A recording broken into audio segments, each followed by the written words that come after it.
Hi guys, నిన్నటి నుంచి ఒక న్యూస్ అయితే యూట్యూబ్ మొత్తం హల్చల్ చేస్తుంది. అదే భయ్యా సన్నీ యాదవ్ అరెస్ట్కి ఎఫ్ఐఆర్ ఫైల్ అయిందని. భయ్యా సన్నీ యాదవ్ అనేది ఈ వీడియో చూస్తే చాలా మంది తెలిసి ఉంటుంది. తెలియని వాళ్ళ కోసం చెప్తున్నాను. భయ్యా సన్నీ యాదవ్ అనే వ్యక్తి బైక్ రైడర్. బైక్ మీద టూర్స్ వేస్తూ అతను ప్రపంచవ్యాప్తంగా ఉన్న దేశాల్లో వీడియో చేసి వ్లాగ్స్ చేసి యూట్యూబ్లో అప్లోడ్ చేస్తూ ఉంటాడు. ఈ క్రమంలో తనకి చాలా ఫేమస్ ఫాలోయింగ్ బాగా పెరిగిపోయింది.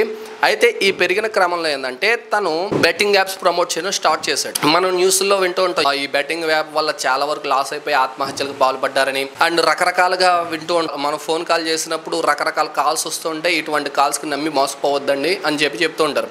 అయితే మీరు అనొచ్చు, సెంట్రల్ గవర్నమెంట్ అంటే గవర్నమెంట్ ఆఫ్ ఇండియా ఈ బెట్టింగ్ యాప్స్ని ప్రమోట్ చేస్తుంది కదా అని చెప్పి. అంటే MS ధోని వీళ్ళు ప్రమోట్ చేస్తున్నారు కదా, ఆ యాప్స్ గురించి మీరేమంటారని. అయితే ఒకటి గుర్తుపెట్టుకోండి, అవి సెంట్రల్ గవర్నమెంట్కి రిజిస్టర్ అయ్యి గవర్నమెంట్కి ట్యాక్స్ వెళ్ళిన తర్వాత ఎవరైతే ఈ ఆట ఆడుంటారో వాళ్ళకి కమిషన్ అంటే ట్యాక్స్ కట్ అయ్యి మిగతా డబ్బులు వస్తాయన్నమాట. అయితే నేను ఆ గేమ్స్ని కూడా ఎంకరేజ్ చేయట్లేదు. ఏదైనా బెట్టింగ్ యాప్ అనేది ఏదైనా తప్పే. అయితే ఈ భయ్యా సన్నీ యాదవ్ మీద ఎఫ్ఐఆర్ ఎలా ఫైల్ అయిందో మనం చూద్దాం. సూర్యాపేటకు చెందిన కానిస్టేబుల్కి మార్చి 2025 5వ తారీఖున మధ్యాహ్నం 2:30 సమయంలో విధి నిర్వహణలో ఉన్న ఒక కానిస్టేబుల్కి ఇతని యొక్క వీడియో వచ్చిందట. ఆ వీడియోలో బెట్టింగ్ యాప్కి సంబంధించిన ప్రమోషన్ జరగడం, అది అతను గమనించడం, ఇది చట్టరీత్యా నేరం అండ్ దీనివల్ల యువత నాశనం అయిపోతారన్న స్పృహతో ఆయన ఎఫ్ఐఆర్ ఫైల్ చేసినట్టు దీంట్లో రాస్తుంది. ఎఫ్ఐఆర్లో ఎటువంటి సెక్షన్లు ఉన్నాయంటే 311(2), 318(4), section 41 red with 61(2) and DNS 34 ఇలా చాలా రకాల సెక్షన్లు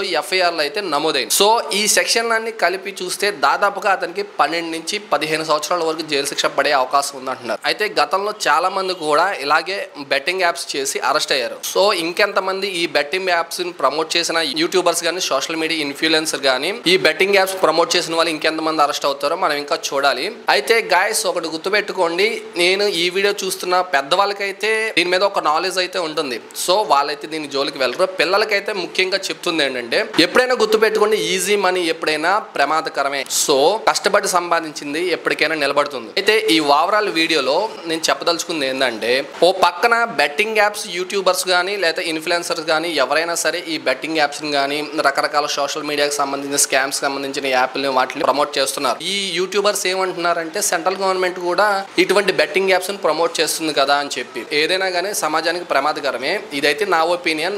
ఈ టోటల్ ఇన్సిడెంట్ గురించి మీరేమనుకుంటున్నారో మీ ఉద్దేశాన్ని ఇక్కడ కామెంట్లో తెలియజేయండి. అండ్ ఈ వీడియోని పూర్తిగా చూసినందుకు థ్యాంక్స్ ఫర్ వాచింగ్.